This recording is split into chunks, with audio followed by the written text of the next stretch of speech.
Of today's lecture are that you will be able to understand the types of nucleophilic substitution reaction. The first one is SN1. Nucleophilic substitution unimolecular, a two-step reaction. SN2. Nucleophilic substitution bimolecular, which is going to be a one-step reaction.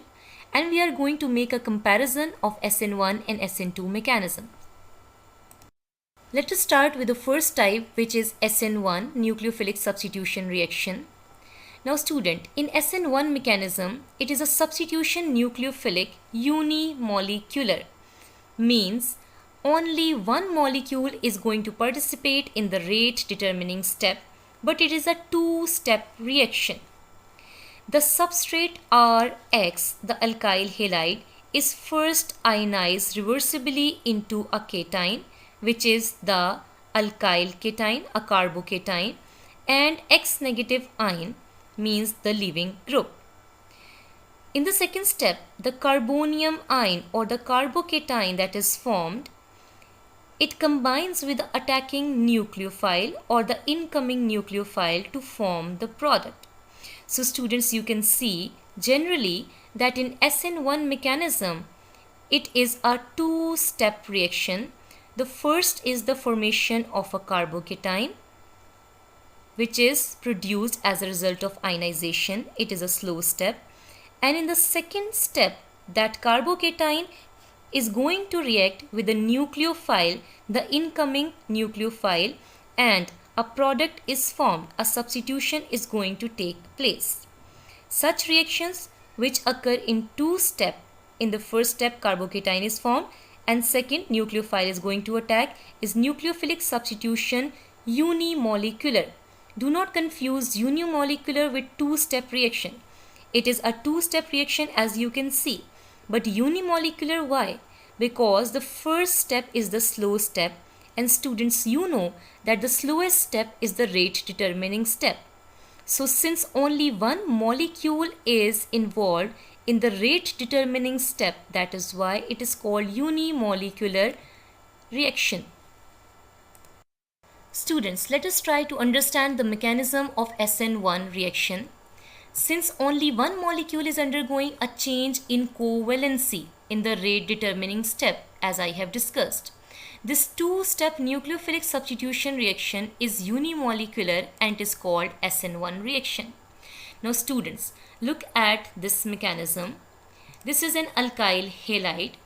As you can see, it is tetrahedral. Why? Because this carbon is sp3 hybridized. Now the first step in SN1 reaction is the ionization, a slow process in which a carbonium ion or a carbocation is generated.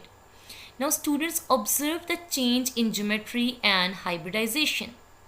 It has changed from sp3 hybridized carbon atom having a tetrahedral geometry into a triangular planar, as you can see, an sp2 hybridized carbon atom. And this X atom have already departed by taking this pair of electron. Now students, in the second step, this carbonium ion is going to be attacked with the incoming group, which is the nucleophile. Now students, because of the triangular planar geometry of this carbonium ion, this nucleophile have equal chances or opportunity to attack from either side. Means the side from which the leaving group has departed, means this side, or the opposite side of the leaving group. Now students, if the nucleophile is going to attack from the side where the leaving group was attached, like this, it is called retention of configuration. Means the substitution, the nucleophile has replaced another nucleophile at the exact same position. It is retaining its configuration, means a three-dimensional orientation. This is called retention of configuration. But if the nucleophile is going to attack from the opposite side where the leaving group was present, means from the opposite side, then it will give a product with an inversion of configuration. As you can see, the nucleophile is opposite to the leaving group. So Whenever a carbocation, a carbonium ion is produced, there are equal chances of inversion of configuration and retention of configuration. It is a two-step process, but it is called unimolecular because only one molecule is undergoing a change in covalency. Means you can see it is sp3 hybridized before ionization. It is sp2 hybridized after ionization. So only one molecule is undergoing change in covalency. That is why it is called unimolecular SN1 reaction.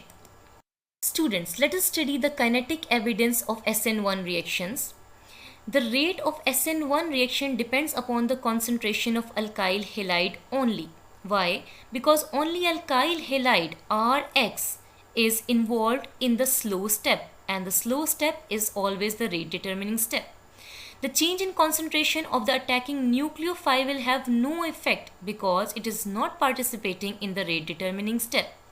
Therefore, the rate equation will be rate is equal to K and the concentration of only alkyl halide. It is because the nucleophile combines with the carbonium ion or the carbocation in the second step, which is not the rate determining step. For the same reason, the rate of SN1 reaction does not depend upon the nature of the attacking nucleophile.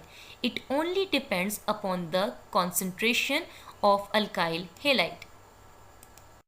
Now students, let us study some stereochemical evidence of SN1 reaction. What are stereochemical evidences? Means what kind of configurational changes a molecule undergo during SN1 reaction. Experiments have shown that SN1 reaction occurs with partial racemization. What is the meaning of partial racemization? As I have discussed, the inversion of configuration and retention of configuration means a mixture of products can be produced. The extent of partial racemization depends upon several factors, including stability of carbonium ion or the carbocation. As we know that tertiary carbocation is the most stable, after that secondary and then primary. Now student, how much this racemization is going to take place means what is going to be the percentage. Either it is going to be 50-50%, 25-75% or whatsoever will depend upon the stability of carbonium ion and along with the other factors. Students, we know that carbon atom of the carbonium ion is sp2 hybridized and carries one empty p orbital.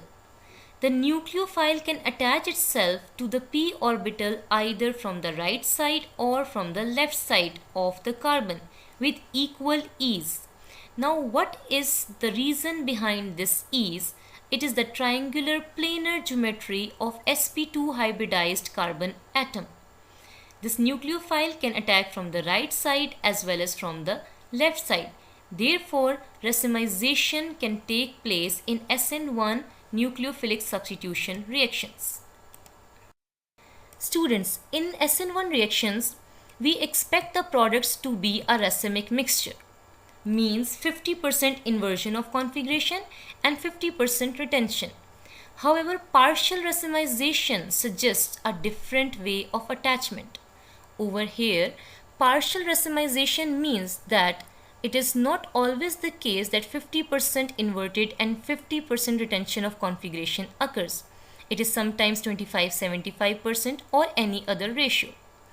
Now, what is the evidence for this partial racemization? In case of unstable carbonium ion, we have already discussed the stabilities of carbonium ions.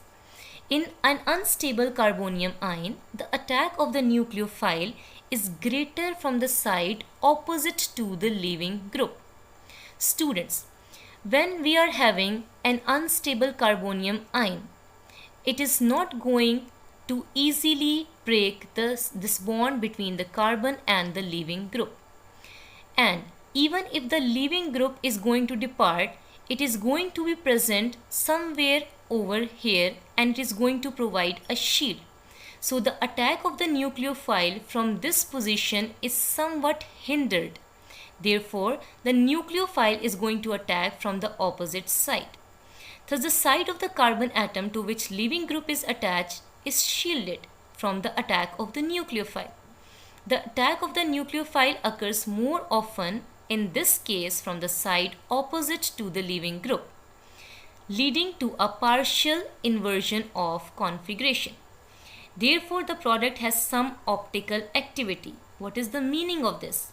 Students, if we were having racemic mixture, means 50% inverted and 50% retention of configuration, then obviously an equimolar mixture is going to be optically inactive.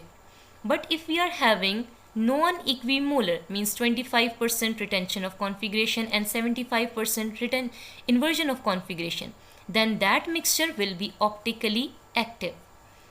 Step 1. Slow loss of leaving group. In case of unstable carbonium ion, this leaving group process is very slow to generate a carbocation intermediate. And second step, rapid attack of a nucleophile on the electrophilic carbon atom or the carbocation to form a new sigma bond. So students, in simple words we can say that the departure of leaving group is a slow process as compared to attack of the nucleophile.